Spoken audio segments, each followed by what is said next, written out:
How to make a fashion statement. Step 1. Take your favourite piece of clothing. Step 2. Turn it inside out to show the label. Step 3. Take a picture. Step 4. Ask the brand, who made my clothes? You've just joined millions of people in demanding the fashion industry changes. Because fashion isn't working. Poverty wages, pollution, and unsafe working conditions are the reality for the people who make our clothes. Asking who made my clothes shows that you want fashion that's beautiful, fair, and safe for everyone. And when you speak up, brands will listen and act. Make a fashion statement that matters.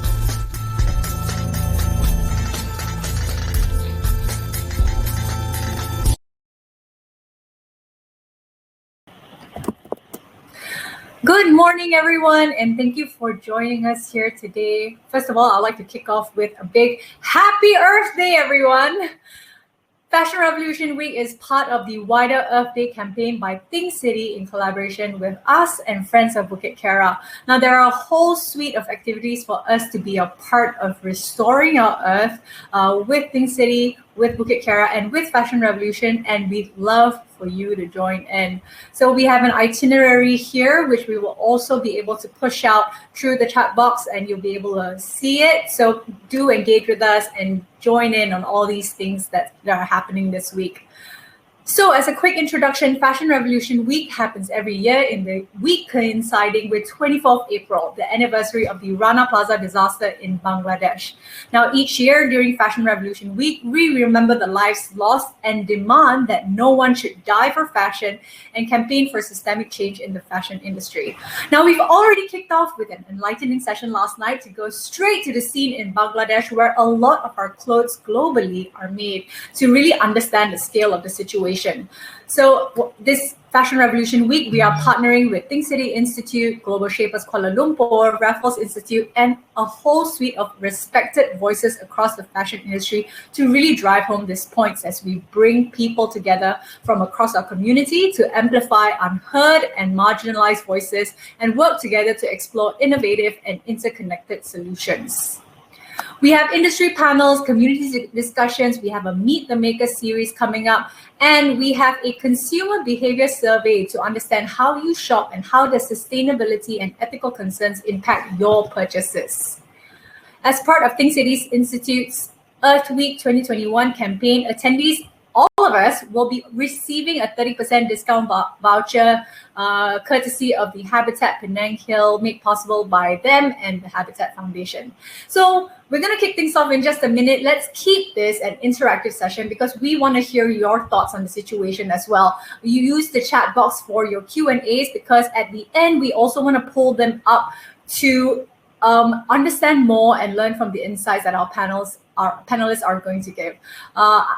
First, I have introduced myself. I'm Melissa. I'm the Acting Country Coordinator for Fashion Revolution Malaysia and an earthday.org ambassador. So it's all very nice and timely because today is the 22nd of April, Earth Day itself.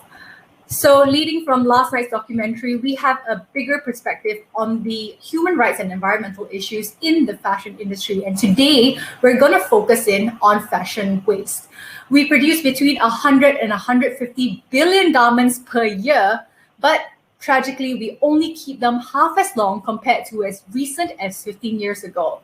We're producing practically a whole new wardrobe every year for every single person on Earth. It is an industry that's supercharged on hyperproduction and hyperconsumption, and it makes billions off the backs of exploitation. So naturally, this creates a huge waste issue when an estimated 92 million tons of textile waste created annually from the fashion industry. And this happens from every part of a garment's life cycle. So without further ado, I'd love to bring up our experts for today. First off, we have Tracy Wong, founder of Vua, born in Hong Kong, raised in San Francisco, and currently coming live to us from NYC.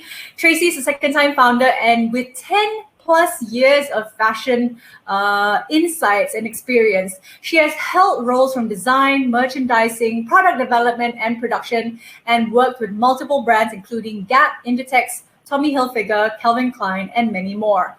Currently, she's the founder of Vua, a fashion tech startup with the mission to redesign the fashion business model to be synchronous, agile, and sustainable. Welcome, Tracy, to the stage. Thank you so much joining us for joining us here all the way across the world. I understand it's 11 p.m. where you are right now, and we're really grateful that you could be with us here today. My pleasure.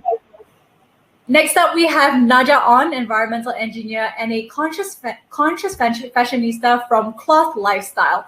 She is an environmental engineer who is passionate about how consumers and producers can collectively lighten the impact of the apparel supply chain. She writes about fashion education on her blog, fashionfidelity.com. She's the director at a sustainability consultancy, Footprint Mechanics, and she currently holds sustainability consultant positions with Cloth Lifestyle and a whole bunch of other impact-driven businesses. As a lot of you would be familiar with here in Malaysia, Cloth Malaysia is a social entrepreneurship movement for keeping fabrics and plastics away from landfill. And they'll be best known for their textile recycling program, which a lot of us have benefited from. So thank you so much, Naja, for joining us. Hi. Yes, Naja is joining us from Melbourne, Australia, and I'm really happy that all of you are here today to grace our stage and educate us in this subject around fashion waste. So you know what? I'm going to start off with the big question. Why is there waste in the first place? The fashion industry's business model is one rooted in wants, not needs. It is a business model that relies on overconsumption. So how can we go about changing this model, and what is the alternative to this? So maybe we'll kick this off with Tracy first. Yeah, so I think I can speak more about the pre-production side of fashion because that's where I come from. So the waste really is built into the whole fashion business model. And for the past decades, the whole fashion business, I mean, unless you're in tailoring or couture, anything that's like mass produced for the mass market has always been on a supply manufacturing model.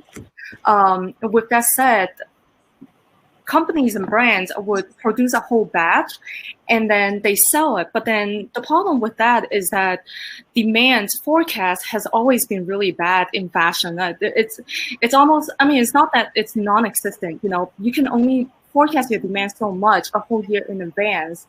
Another problem that goes into it is because a lot of these factories are set up for economies of scale, which means the bigger the batch, the bigger the production, the more efficient and cost-effective it is, and therefore the lower the cost for the brand.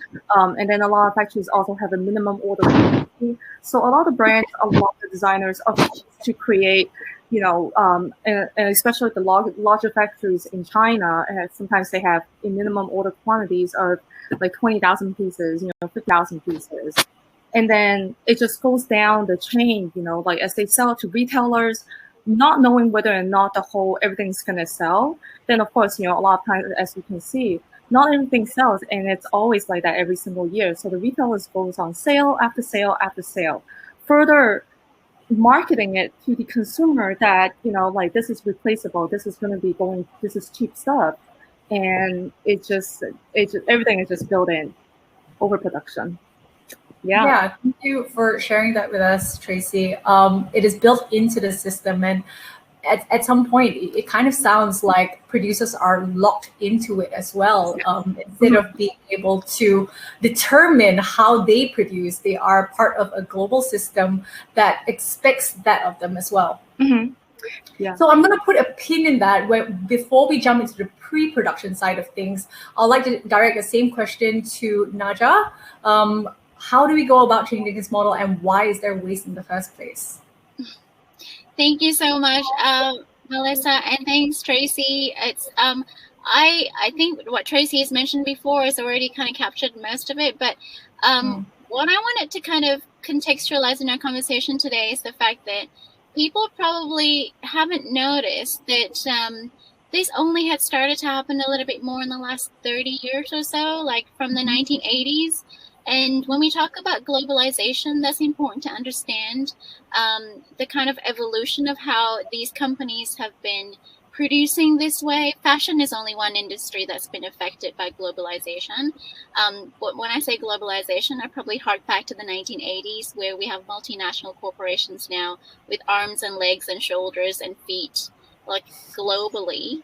And that's, when you first remember, your tech companies and all that kind of stuff started outsourcing their manufacturing. So essentially, fashion from that has now become a production line with the global assembling line.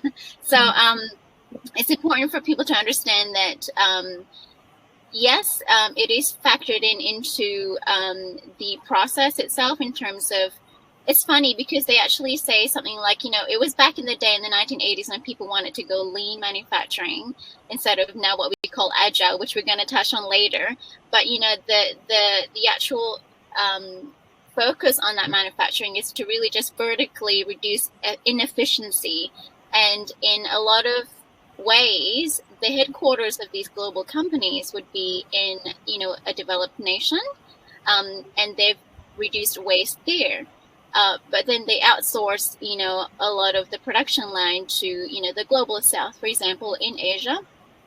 And let's not talk about waste there. It's a different type of waste terminology that they're using. When they say waste, they talk about efficiencies in actually ordering and receiving and your stock levels and things like that. And when they outsource it to, for example, the global south, your supply chain has become less and less and less transparent. So I think it's important for your audiences to understand that I suppose there's so much waste, it's embedded in the supply chain, but it all started a while ago, but it never used to be this way. So the advent of globalization, and I call it, some people call it the second wave or the third wave of globalization in the 1980s, was enabled by one thing. And I would maybe emphasize this a little bit. It's called the internet.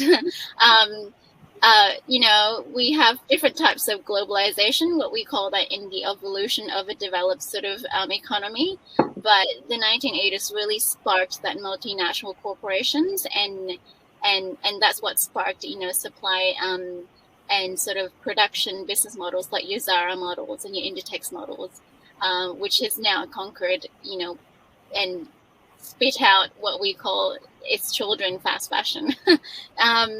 And then the trends are obviously, again, a problem because it's actually a constructed world for consumers to make them want things. So trends have been created out of thin air. I'm not saying there wasn't trends before, but we used to have 2 seasons in fashion.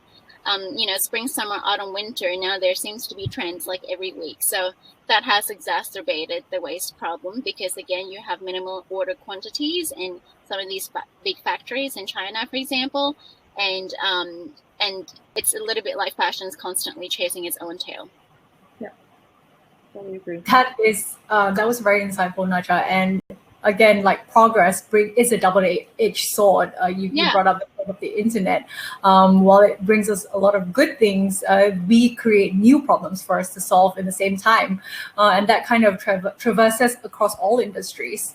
So let's jump into the scale of the solution. I know cloth has played a big part in changing mindsets to empower Malaysians to question how they should keep unwanted fabrics away from landfills. And they provide a solution through textile recycling and creating that network for everyone. So I also know that cloth are one of the few people who have data, localized data in a Malaysian context on the situation. So blow us away with those numbers and let us understand the scale. Thank you so much.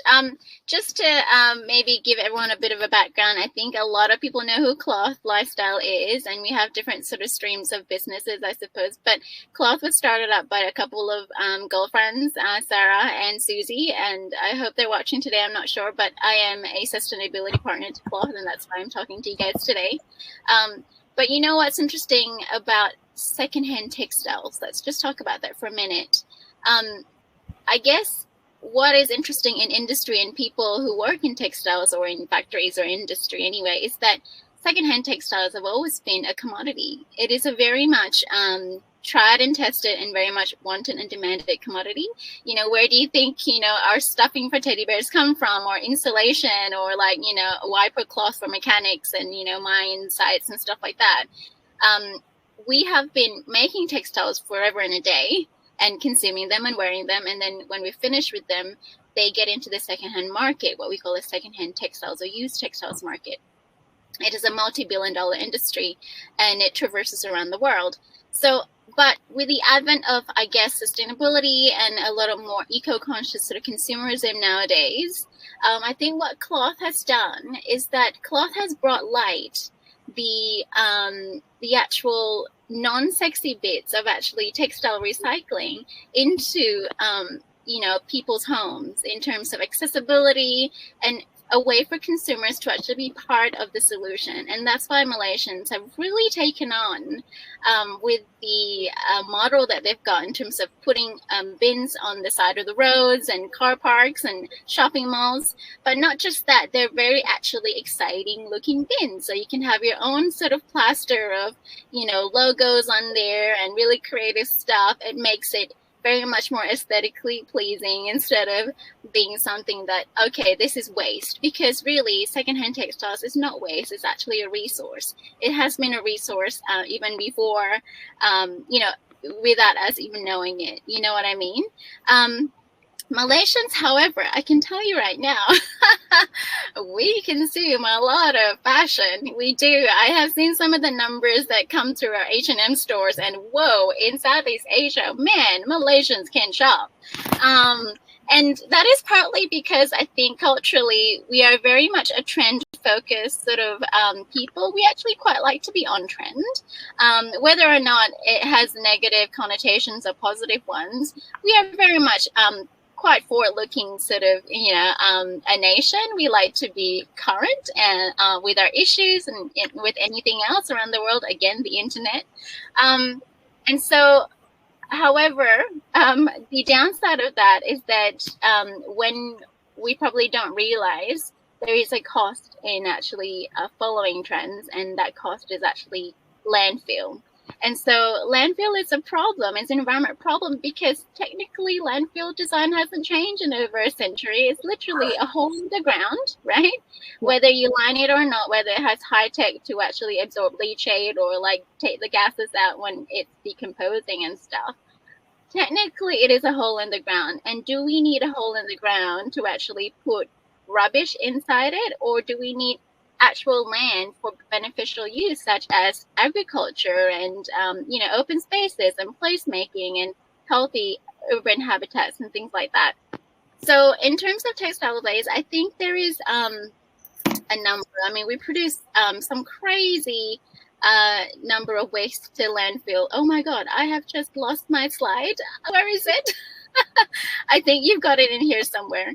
But I think Malaysians toss out about, you know, 4 to 6% of our rubbish composition as textiles waste, and that textiles include pillows and clothing and shoes and all that kind of stuff. There was a more recent study from University of Putra, Malaysia on that, which I can reference to later on in the chat box. But this statistics actually, out of over 100 landfills we have in Malaysia, not many of them are actually sanitary landfills, but we do have this statistic from what I call SW Corp, a Solid Waste Corporation. I'll talk a little bit about landfill later on in terms of what we can do about reducing textile waste. But sorry, I'm going on a little bit. But it's important for Malaysians to understand we throw out about 1.2 kilograms of waste into landfill every day. So 1.2 kilograms of waste into landfill every day. And that is a lot. That is a lot of waste for a person, and for how many million people in a year that adds up. And we don't have a lot of landfill space. We only have so much space left. And you know, we don't really want to burn our waste. So I think textiles waste, even though it's smaller in composition, it is actually a resource. So we really don't want to be throwing these things away. Is that okay? Yeah, that was great. it is encouraging to think that we used to have some form of circularity, but it's the sheer amount that we're producing in terms of waste that kind of breaks down that whole model that sort of half worked in some bits and pieces. It maybe have been imperfect, but now it has overwhelmed the system of how we deal with waste. And a lot of the responsibility seems to fall on the consumer. And while it's really important for us to engage them as part of the solution, to abstain from shopping, to redirect some of that waste through secondhand purchases, and then to deal with that waste after they are done in a responsible manner, with up to 150 billion garments produced a year, though, it's kind of like we're fighting against the current. So I think the question is... Sorry, Melissa. I found my numbers. Oh, yes, please do. Yeah, food waste is about 27%. Plastics is about 24%. It's a huge problem in Malaysia. And textiles about 6%, 4 to 6%. And that's 38,000 tons a day, according to 2012 data. The problem is we're actually increasing it at a rate of 5% each year. And this is not sustainable. I would actually just give you a little bit of a trivia. During COVID, between March to March, so like last year to this year, I think we've actually reduced our landfill rates by about 40%. So actually, because we couldn't go to the shops, we couldn't go and buy shopping, we couldn't go out in the malls and stuff like that. 40% drop in solid waste generation is huge. And so I think Malaysians, we can be on the right track if we actually have the will to do so. And we'll talk about this a little bit later on. But yeah, it's very powerful stuff. That is a really jarring statistic, Naja, because 40%, it also kind of represents the needs versus wants scale of things, because 40% was all wants. And during MCO, we had access to food, shelter, basic needs, but not everything else. And when you remove that chunk of it, wow, that is just surprising. And thank you so much for sharing that stat. So again, with that overwhelm of production, how can we slow down businesses? And probably Tracy, this would be your area of expertise. Yeah. So there's a trend coming up in fashion, which I'm a major advocate on, because what I'm doing in digital fashion, it works very well. And that's on-demand production. A lot of people are, trying to, I hear people trying to say, it should be slow fashion. But then the problem is that in order to get to on-demand production, factories actually need to get to higher efficiency.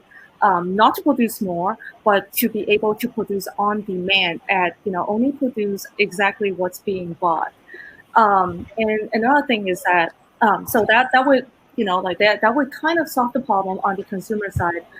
We're definitely not there yet, and we're very far from that, because a lot of the factories are already set up to scale. So for them to scale back, it's going to be a big challenge. But a lot of factories are looking into it. I've spoken to some factories in Hong Kong, some in LA, and they've been looking into it, and they're working towards it. And then on the pre-production side, to reduce waste throughout the whole supply chain is selling on demand.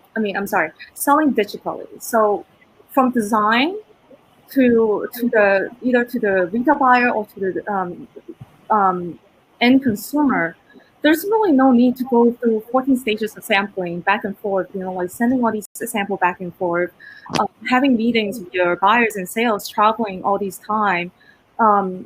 Before the pandemic, we have something called the Market Week. It happens 4 times a year, and that's when all the people travel. They look luggages of samples. So yes, on the pre-production side, they can use new technologies. 3D fashion design now can be as photorealistic as the actual sample itself, and use that. Only create a sample if the buyer requests for it, and use that to sell. And once it's sold, and you also sell on demand, it would be a much leaner supply chain all the way down to the end consumer. So that's something that I'm really advocating for, selling digitally and producing on demand. Thanks, Tracy. I think what really struck me with what you just said was when it's made on demand, it also kind of slows it down on the consumer side of things, so that it adds a layer of intentionality to their purchases, because there is I understand, is there a lag time to it, a lead time to it? There is. So right now, the on-demand, even though, they say on-demand, sometimes it could be at least, like 1 or 2 weeks. And that kind of, like put people in a position where they don't want to go through it. And that's one of the reasons why I say that, in order to be able to achieve that, factory actually needs to achieve higher efficiency. So that's contrary to the slow fashion movement that people are talking about, like slowing the speed. But at the same time, like what I see as slow fashion is not exactly, like slowing the speed. I think, I've spoken to some people who don't exactly understand that. They thought it's really slowing it, but it's more, like not going after, disposable fashion. That I think disposable is the word. So on one hand, like factories need to, well, a lot of parties have to come together, right? Like the designer and the brand itself, from design thinking, they need to create something that, that's classic, that can last for a long time, good materials that people want to keep, like season after season, year after year, and then producing on demand. So on the factory side, the factory needs to figure out a way to achieve an efficiency, get to a certain point of efficiency where maybe the lead time can achieve, like two days. I think 2 or 3 days is still, it's a good, it's a good time frame where it wouldn't put people off, to buy on demand. Help me understand this a little bit more, Tracy. If it's a lead time of 2 days, it also kind of means that you have to localize the production pretty drastically, because. And right, that's another. Yeah, you're absolutely right. And that's another, like trend that, on-demand fashion is actually pushing forward as well. A lot of companies has been onshoring instead of, or nearshoring. They're bringing back overseas production back to the US, back, like to places like LA and even some in New York. They have closer relationship with these small batch manufacturers. And with that, they're able to, like visit them constantly and really keep an eye on quality, so that their items are made with quality. It's not about quantity, it's about quality. Something that people would want to keep, like something that people will value, instead of just buying from any fast fashion chain, like you wear for a season and like it's gonna start, the seam's gonna start breaking apart, but it's okay. No, I'm just gonna throw it away and get something else. It's not those. So onshoring or nearshoring has to be it's something that would facilitate on-demand manufacturing as well. That's awesome. Thank you for bringing up that point of reshoring, actually. Later today, we'll have a panel on support local. How can that help shape a fair and responsible fashion industry? Because in an opaque, globalized chain, it's really hard to have eyes on what is happening down the line. Yeah. Tracy, I think what really strikes me with that is you've mentioned the word efficiency multiple times, because waste is a form of inefficiency, and that relates to cost. So with all this unnecessary waste that we seem to be creating out of the pre-production process, and attracting and inflating the cost that is attributed to the producer when bringing designs to life, why haven't they been addressed when it sounds like companies like you already are providing those cost-saving measures? It's a lot of things together. The fashion industry is one of those legacy industry where people in it has been doing things the same way for decades. The last major innovation in the fashion industry is really the sewing machine, and that's like the very beginning of mass production, right? And since then, all the people have, like it's so, and another thing is that the fashion industry is so big, especially for bigger companies. There are so many layers, not just along the supply chain, but even within the companies. Like when you think about someone designing the garment, it's not just one person that's designing the garment, it's a whole team. One person would design, maybe 1 or 2 person would design the print, 1 or 2 person would design some of the trims or the silhouette, and then some other people would design something else. And then there's the tech designer that does all the measurements, and they only do the measurements. And then there's the merchandiser, and then there's the planner, and then of course, there's sales and marketing, there's the product development team, and then there's the production team. people are so ingrained in their mind that this is just how fashion works. With the new innovation coming in, some of these bigger companies who have teams that's very specialized in one area just can't really wrap their head around that, these innovation can do a few things at once, right? Like the 3D fashion design program can combine designing while making sure the fit and the drape are correct. And traditionally, these are jobs separated between the fashion design team and the tech design team. So that's one example. And then another example is that, for example, we do virtual showrooms. And when we tell people that, you can now show to your buyers or conduct collection review with your distributed team remotely, and they can still see the 3D samples as real as the real thing, the first thing they ask is, oh, what about the touch and feel? And it's just, well, this is something I'm trying to understand as well. It seems like people doesn't understand that it's not a mutually exclusive thing. Just because there's new innovation doesn't mean that you can't touch and feel the fabric. It doesn't mean that, you can't do things the old way. But digitization is supposed to help you do things more efficiently the way that you see fit, however it fits into your team or your company. So mindset is a really big thing to get around right now. And that's, from a lot of people and a lot of brands that we spoke to. Yeah. Thank you, Tracy. Naja, I see you nodding a lot. I think you have something to add on to that, and I'd love to hear what you think. Oh, sorry, honey, you're muted. Okay, sorry, I'm here now. Can I just add a couple of things to the observation? Thank you so much, Tracy. But one of the things that I talk to my clients about is supply chain challenges and opportunities in fashion. And I've got two reasons why fashion still hasn't got a handle on the waste and efficiency in their supply chain. One is, if you look at the R&D, the investment into R&D, research and design as a proportion of net sales of fashion, it is abysmal, just abysmal. Like something like less than 1% of all of the fashion. I mean, compared to your, sort of like digital companies or your mobile phone companies or resource companies and things like that, I think they spend about 12 to 15% of their net sales into R&D. It goes back to, sort of improving, the profile of their industry, but not fashion.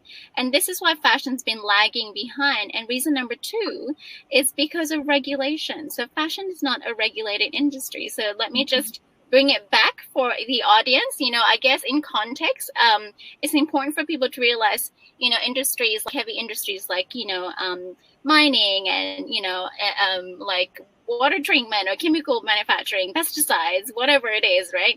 They are heavily regulated. Now, fashion is not regulated. And I think in the future, I do tell my clients that this is something that we need to, get a hold on.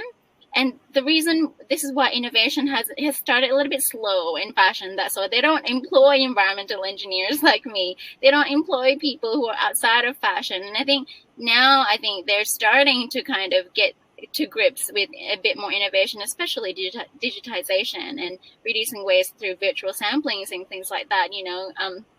All these kinds of things are happening now. AI and, big data, like informing things like demand and supply. And fashion has always struggled with demand volatility, which I can talk about later. But, we don't have to wait for regulation to actually clean up our act, to be honest. And some people, some parts of the supply chain, it's just really, the tech is already here. We're already here. Like, we just need to comply. For example, like if you actually reach a certain standard of compliance or purchasing or supplying in terms of having, sort of universally accepted sort of even social responsibility, sort of agreements with your laborers and things like that, I think we'd already be quite ahead by now. But some of the basic stuff is still quite behind. So that's probably, I just wanted to add to the question and answer there. Yeah, That's absolutely right. Regulation is actually a big part of it, and because the whole global supply chain for fashion, it's in a lot of places, Bangladesh, China, Thailand, Vietnam, like South America, and other places, Southeast Asia. And I remember, like my last job in the corporation where I handled Tommy Hilfiger and Calvin Klein, we were working, 60% of our production was actually in China at the time. That's before, the whole tariff, and that's also when China was starting to really crack down on the factories to make sure that they are following regulations for, environmental regulations, because, they, within the whole Paris Agreement, like they have to go. And I'm glad China was actually, pausing these factories and sending people into the factories to for inspection, and they find something that's not that's not up to par with what the regulations are, they actually stop the whole factories until they bring it up to date. Now the problem is that the last company I worked at, it's they have like huge production batches, 500,000 pieces, multi-million dollars, right? So what I saw happening was that almost immediately, because they see their production being stopped all the time, and mass fashion, the business of it follows a very tight revolving cycle, right? Like your production has to meet a certain delivery date. If not, your retailer is going to cancel. And of course, as a business, you can't have your retailers cancel, because you're going to end up stuck with, being stuck with the inventory. So what ended up happening was that the company moved a lot of the production out of China and distributed into other places like Thailand and Bangladesh to get around those regulations. So I think my point is that I'm seeing there's not enough regulation. At the same time, there's no one regulation, there's all different countries have different types of regulations, some less, some more, and there's leeway for companies to get around it. And that's another problem as well. Thank you, Tracy and Naja, for those brilliant insights. I'll also probably take this time to source for questions from the audience. So I just want to remind everyone, the chat box is open there for you. I already see some really great comments coming in. But if you have any questions for our dear panelists up on stage right now, we'll come back to those later. So just pop them in the chat box and then we'll get to it. Thank you. That was a really multi-layered answer, and I love that, because there's so much that we as consumers don't see that goes on behind the scenes, and it equally is one that is met with full of friction in order to be able to implement change.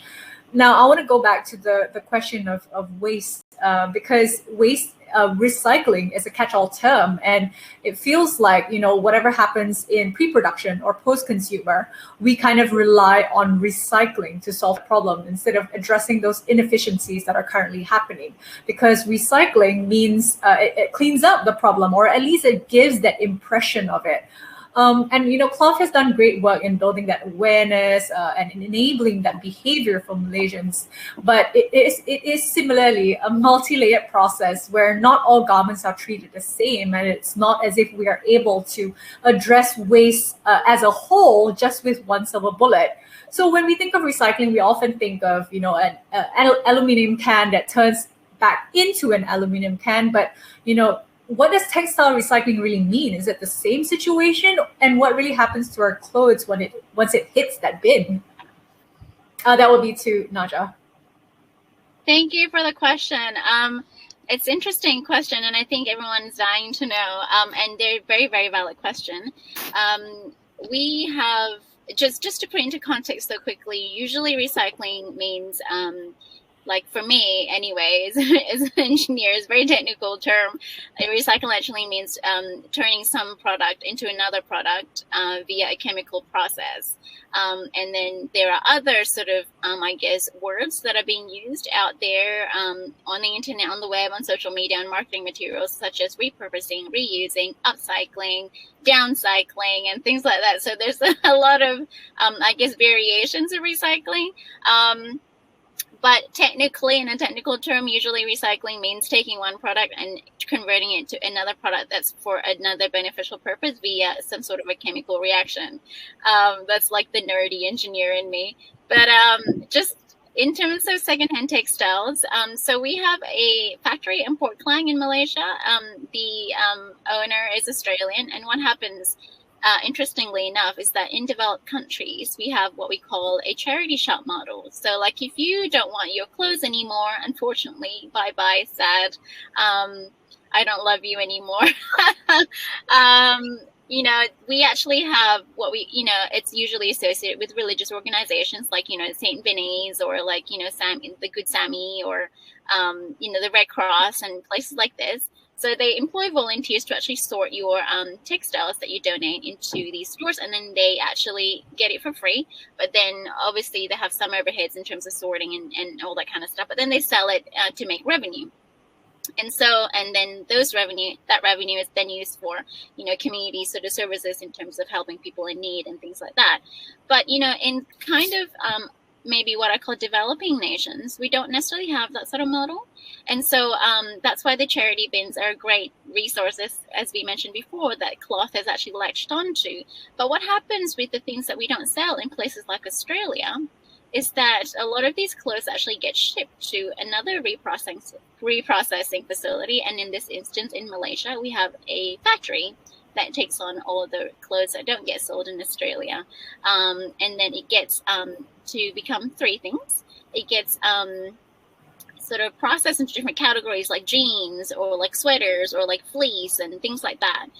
The ones that can be resold into what we call a lower quality market. So it will get resold back in Malaysia, in your best bundle shops, you know, in your secondhand sort of markets and things like that. They are still valuable. So the whole idea of a circular economy is to keep, I guess, things that you make to stay in the economy longer. So to keep their life circulating for longer. And that is what this industry is doing. The second thing that happens to clothes that might not be that sellable is that we downcycle them. So when I mean downcycle is that we shred them up or we cut them up into size and different bits and pieces. We have clients that actually buy sort of cut up sort of fabric, and we use them for insulation or for what you call wiping cloths. So if mechanics use them and stuff. So if you go to your own local mechanic, you might see like a bag of cloth, and that's what, you know, that's secondhand textiles. It could be your old t-shirt. And the third thing that happens to your clothing is that you know, some of the really crappy, nasty stuff, like the soles of your shoes and rubber and things, some of them can actually be cut up into like really non-valuable, what we call non-valuable materials, but then it's valuable in as energy. So you can have, you know, an energy source from textiles because they do have embedded energy inside them, and you can you know, add them to a kiln or something to, you know, create an energy source for another manufacturer, for example, a cement manufacturer, for example. And we have one of those clients in Malaysia. So our factory tries to kind of use as much as possible the clothes that end up at our front door. The 90% of what the factory takes in is Australian materials, but about 10% actually comes from the local source, which is all those bins that cloth has sort of like put out to the community, and the community is really sort of wearing and sort of really excited, like taking on and taking better accountability into where they, you know, they send their waste. And can I just say, for Malaysians, you know, this is such a great news story because, you know, like nowhere in the world would anyone take a picture while they're actually throwing out their bag of clothes, other than Malaysians. They're so proud of doing the right thing. And this is what's missing sometimes in this consumer side. It's the fact that, you know, people actually want to do the right thing. People actually want to do the right thing. What's stopping them is normally just the unavailability of, you know, infrastructure, for example, or accessibility. And the second thing that's stopping them is they don't know how.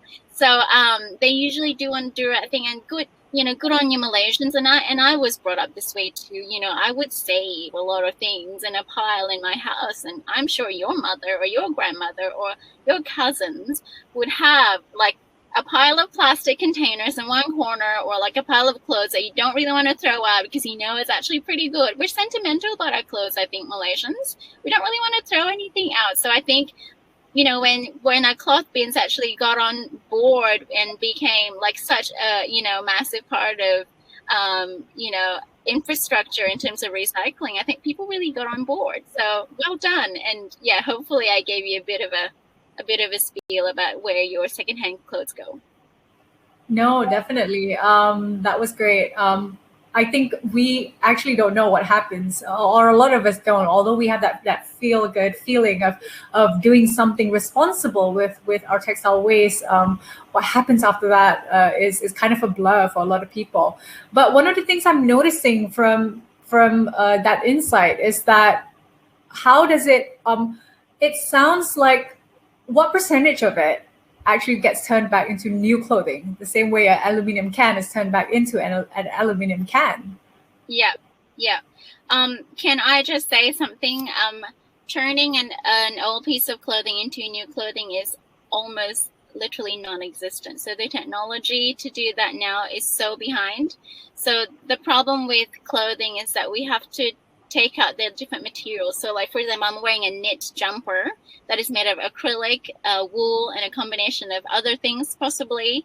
And so this knit jumper actually needs to be segregated into its different sort of fibers in a chemical processing sort of technology stage. And those sorts of fibers then actually can be turned into a new fiber. And it's hard if it's a mixed fiber material. So like maybe it's easier if it's just 100% cotton.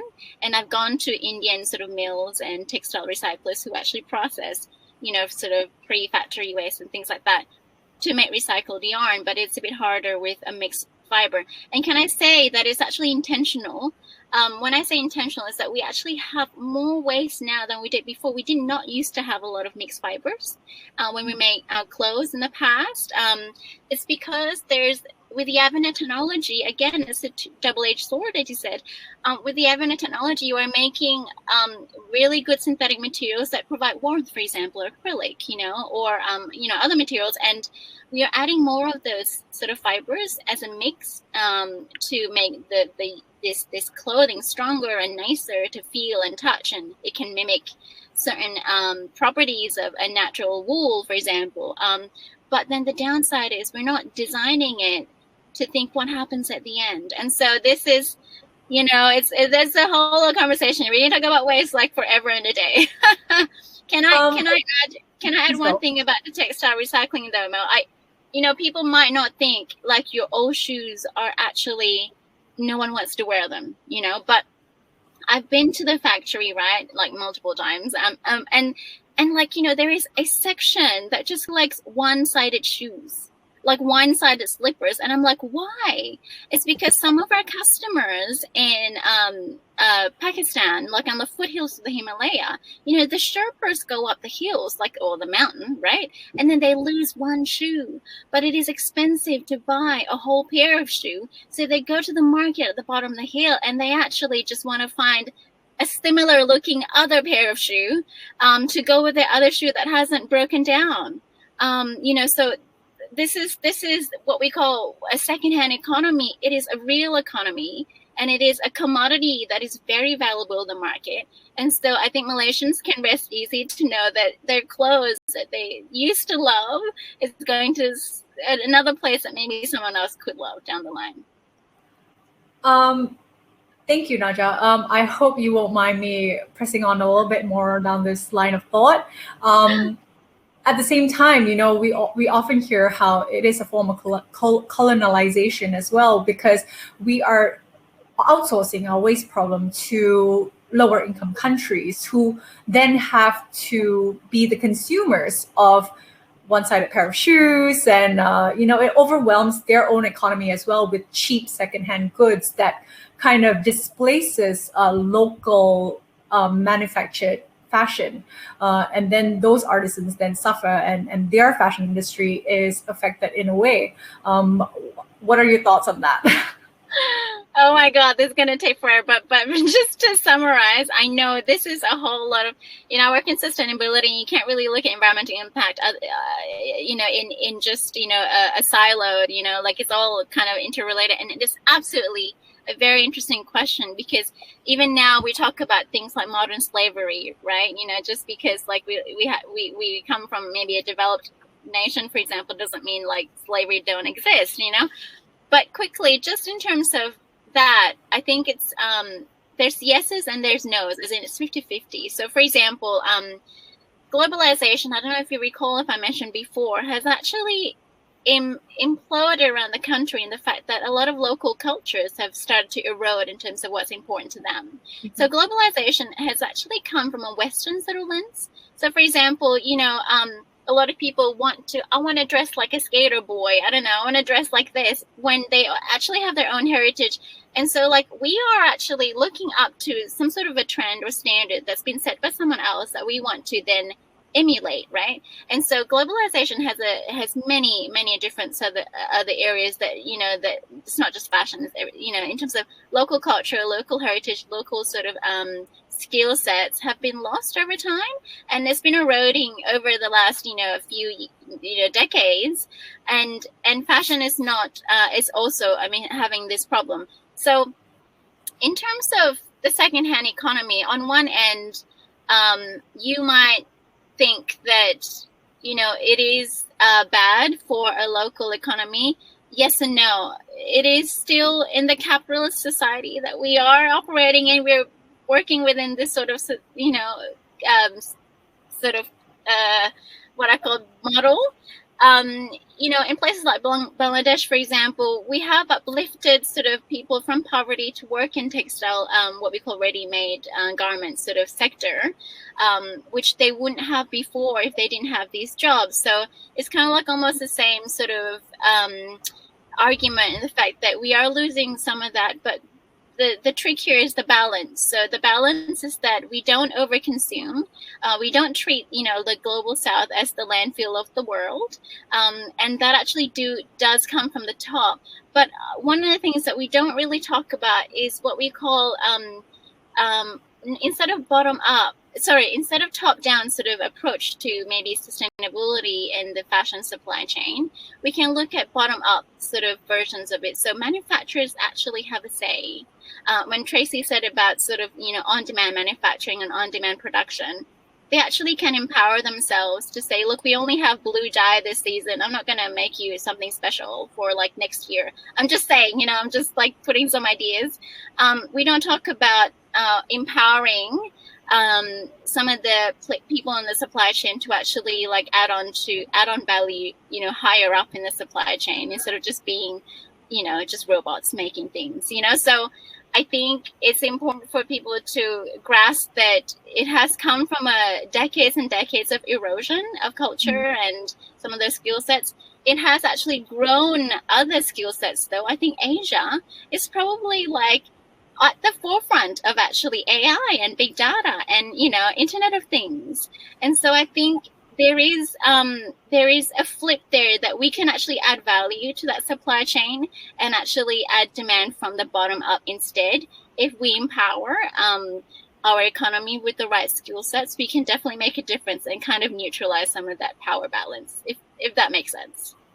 It makes total sense. And it's actually something that I've spoken about before on Clubhouse. It's up to, it is the, like the local companies and the government to re-educate, like their people so that they can acquire new skills once, like the older ones are being pushed out. I know it sounds bad, like older skills are being pushed out, but then you should, people are saying that you should preserve that, so on and so forth. The problem, one thing that's true is that this world, it's gonna keep on moving. Like innovation is gonna keep on coming out. Like there are gonna be old things that's gonna be out and new things coming in, and not just as an economy, but as a person. Like you have to continuously learn new things so that you can keep that competitive edge and know how to reinvent yourself, and apply yourself somewhere else. Yeah, and I believe that, like for those local governments and the local companies, like they need to take on that responsibility to retrain those people as well with new skills. Yeah. Thank you.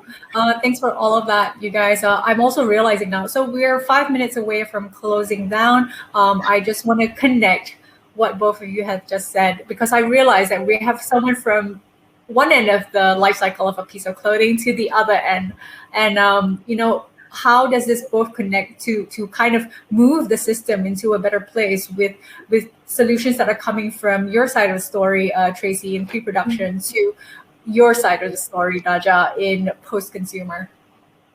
I'll either one of you can start first.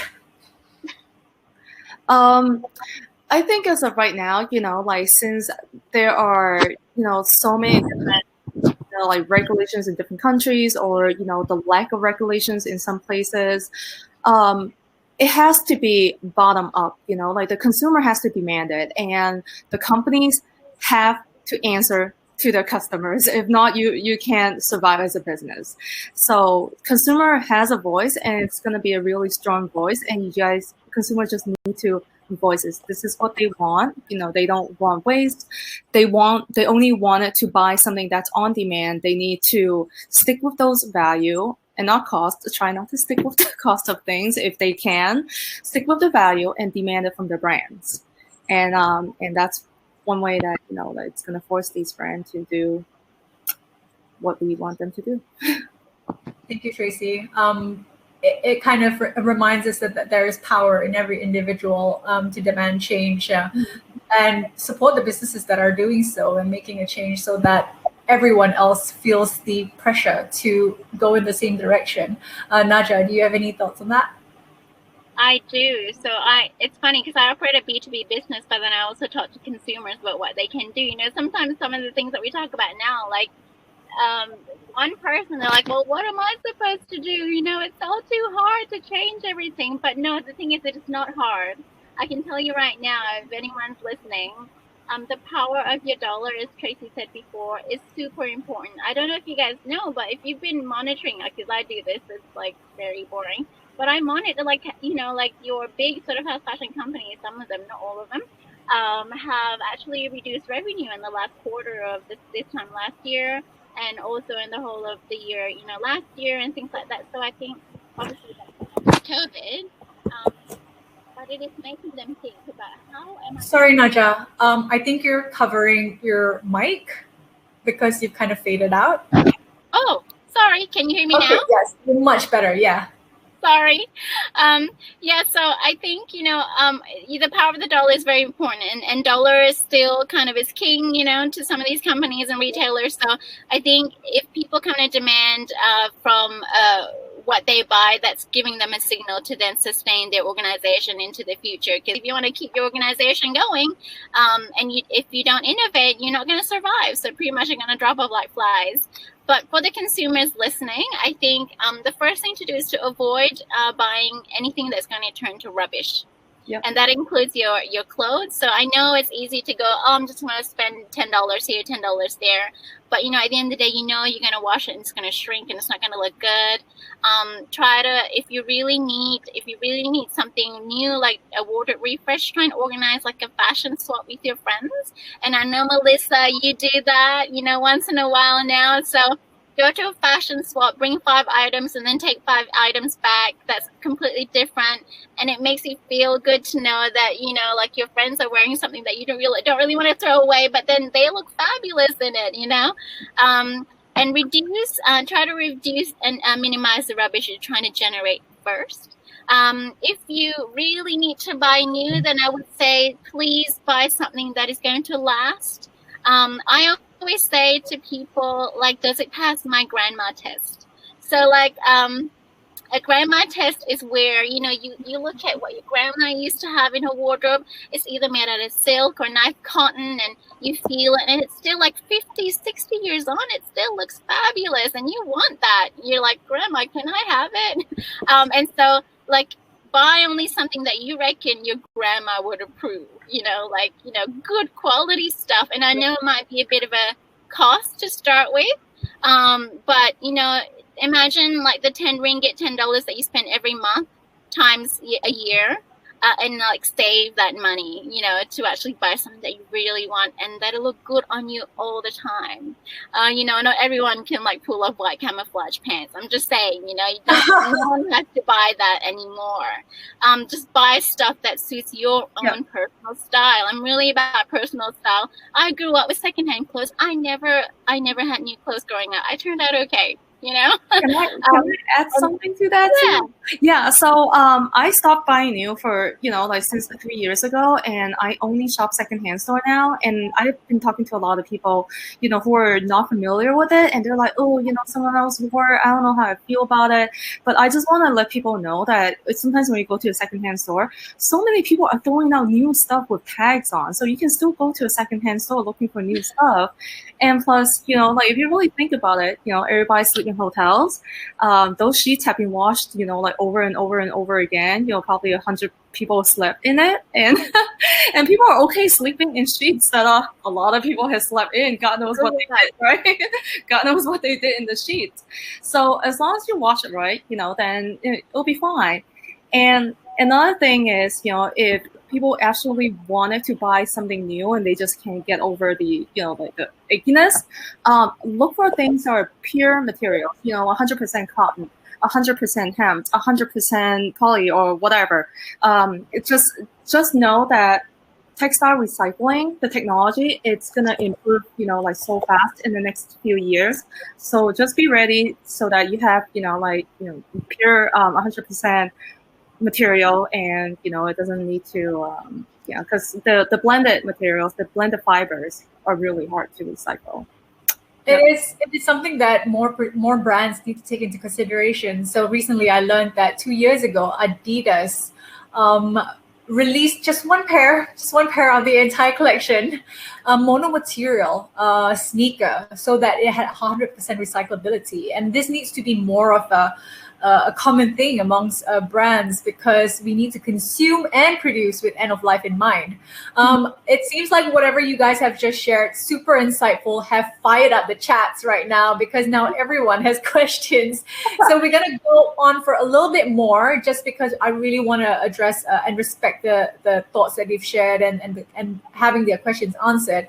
The first one would be from Karen. What are your thoughts on eco-friendly collections from fast fashion stores like H&M Conscious? Is it greenwashing or is it legit? And I'll open up to either one of you who have thoughts on this. I'll go first quickly. The thing is, H&M, bless their soul, they cop it all the time. They're like the biggest fashion. Oh, we lost you again. Did you shut your mic off? Oh. You're muted, honey. Oh, so it is in the mics. Tracy, do you have any thoughts on this? Well, maybe Naja would just have to refresh the page, maybe, to kind of tackle this issue. Sure. Yeah.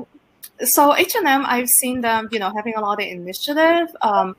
I would have to say, maybe it's 70% greenwashing and 30%, it's actually good, because, it is better than them having, a not conscious collection. At least this, the collection is conscious. They are doing something, but at the same time, is it the whole of, sustainability? Obviously not, right? There's still so much more to do. But they're not telling the public that, the whole story. It's, yes, I would say 70% greenwashing, 30% not is actually good. The thing is, H&M is, it's kind of like the brand that most of the mass public are relating to, just because if they aren't seeking it out, if they aren't part of the sustainable fashion conversation, they probably are not aware of these better practices that could be implemented by brands. And H&M would be their first line of getting introduced into the conversation. So I feel like I know a lot of us sustainable fashionistas feel a certain way about H&M, but they are inducting a lot of new people into thinking down this line of thought of how fashion can be more sustainable. Naja, I'll just give you a chance to reload the page maybe to kind of reset the system in some way for you while we go on to our next question, and then we'll come back to you. Do you want to do that? Oh, okay, cool. Yes, she's done it. Awesome. Okay, so the next question is, are there any particular sustainable textile types that consumers should be looking out for? This is a question from Geraldine. On top of my head, like mushroom leather, definitely not pleather. Just keep in mind, not pleather, because those are plastic.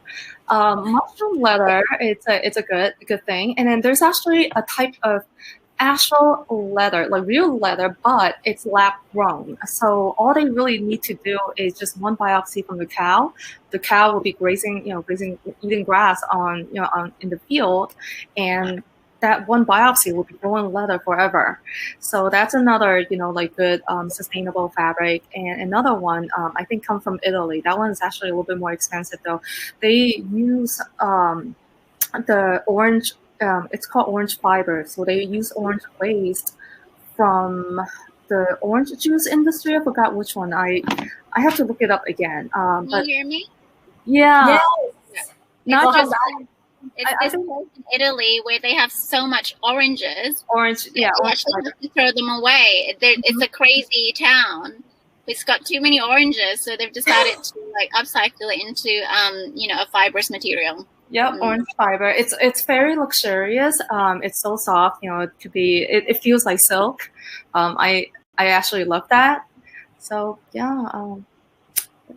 Nadia, would you like to, anyway, I love that you brought up that example, Tracy, because it brings to mind that if I think about an orange peel, it kind of already looks like leather. So there might have been minimal processing that comes into turning it into something that can be used in fashion. Yes. Nadia, would you like to address the former question? I know we caught you mid-thought where you cut off. What are your thoughts on eco-friendly collections, and is it just greenwashing? No, that's okay. I pretty much, there is a lot of greenwashing in fashion at the moment. And I think for people who want to do the right thing and not necessarily educated conscientiously, which is quite thoroughly, it's easy for them to kind of say, yeah, this is great. But having said that, what I was going to say is H&M do cop it. They cop it a lot, because they are the biggest fast fashion retailer in the world.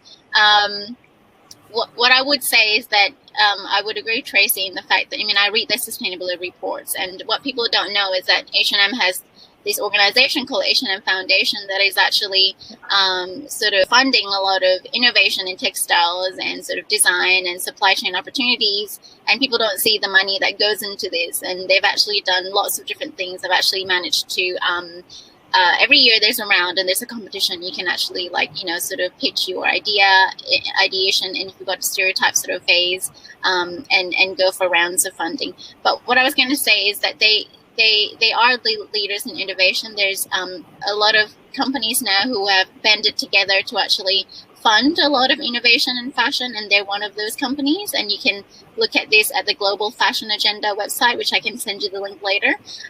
But in terms of greenwashing, if I was to say one thing, I would say to H&M, they don't quantify what becomes a conscious collection. So they could even have 5% recycled polyester versus 95% virgin polyester and call it conscious. And that was the main problem that consumers found, was the fact that, if you read carefully anyway, like me, is that, what makes it to become a conscious collection?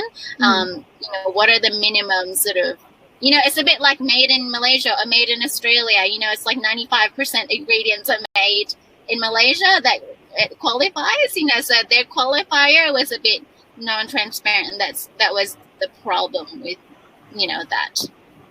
Yeah, that's an excellent point, Naja. I think more brands have to adopt that radical transparency, and I think they're hesitating on that, and that makes it super confusing for consumers, because we might be buying into an idea rather than an actual fact, whether that is so-called a sustainable piece. And Fashion Revolution has been a part of that in leading that kind of movement into transparency. They come up with a yearly transparency report globally, where they assess the transparency levels and disclosures that fashion brands, the mass fashion brands, are putting out there. Because if we don't know what's happening, we can't fix the issues. Thank you so much, both of you. I really, really appreciate this time that we're spending together, and everyone in the audience for taking your time to learn a little bit more about this whole fashion waste problem. I'm going to address what both of you are doing. Naja, apart from serving so well in cloth lifestyle, Naja also writes about sustainable fashion on social media, Fashion Fidelity, and her blog, fashionfidelity.com. Lots of really good insights on navigating sustainable fashion from the consumer's perspective, because there are layers that we're not seeing, that we have to look beyond the green marketing that brands are putting out. And especially you, Tracy, coming all the way from NYC, having that conversation with what brands can do and enabling them with the solutions already with VOA. It is just about taking that step, because there are so many inefficiencies that they can address that would help their business tremendously in terms of cost cutting and approaching it with a more sustainable mindset. So thank you once again, everyone, for joining us here today. Thank you to our panelists. I'm going to leave you all off while we say goodbye to the rest of the room as well. So goodbye. Thank you so much. Thank you for having us. Bye. Thank you for all the questions, and thanks for this opportunity. And please, visit us on the socials. We're active very much there. Thank awesome. you. I love that. Thank you, you guys. As for everyone else here, thank you once again for spending this time with us. We are conducting a consumer behavior survey for the Malaysian public, which I would really appreciate. I'm just going to turn my camera off here so you can scan the QR code. It is a consumer behavior survey that is targeted to the Malaysian public, because what we realize is that there is very limited local data on consumer sentiment around the sustainability of fashion. And we've mostly relied on anecdotes or Western-focused studies. So we aim to address the misconception that the growing concern amongst consumers in sustainability is a Western concept. And this report will be specific to a Malaysian data set supporting a Southeast Asian study conducted by Fashion Revolution Singapore and Oxford Development Consultancy. And with this data, what is most important is how we're going to use it after, because if local fashion brands are seeing it as a Western concept, they are less likely to change. And this is going to help guide the conversation as we induct them into more sustainable practices and to shape a fairer, cleaner local fashion industry. And that brings me to my next point. Our next event for today is at 3 p.m. Support local. Where does our local fashion industry fall in this conversation? Because in an increasingly opaque and globalized fashion supply chain, it is one that we cannot see, and we cannot have better control over what happens and what are the inequalities and inefficiencies and environmental concerns that are happening. So how can local conscious brands increase representation of our culture, help shift us to a more equitable fashion industry? How localizing and shortening supply chains can increase transparency and allow us greater control over the welfare of its workers? The benefits and challenges to local production. I think Tracy and Naja has addressed some of that earlier, and we're going to deep dive into the conversation later. So do join us at 3 p.m. For that conversation. And as part of Think City's Earth Week 2021 campaign, attendees will also receive a 30% discount voucher that we have promised you at the beginning. The Habitat Penang Hill this generous offer is made possible by the Habitat Penang Hill and Habitat Foundation. And if some of you don't know, the Habitat Penang Hill is the iconic rainforest park set alongside the ancient rainforest atop Penang Hill. And what you can enjoy there is the breathtaking view of the island while we support the work of the Habitat Foundation, which is working to safeguard nature in Malaysia and beyond. So be our guest, enjoy a 30% discount on entrance.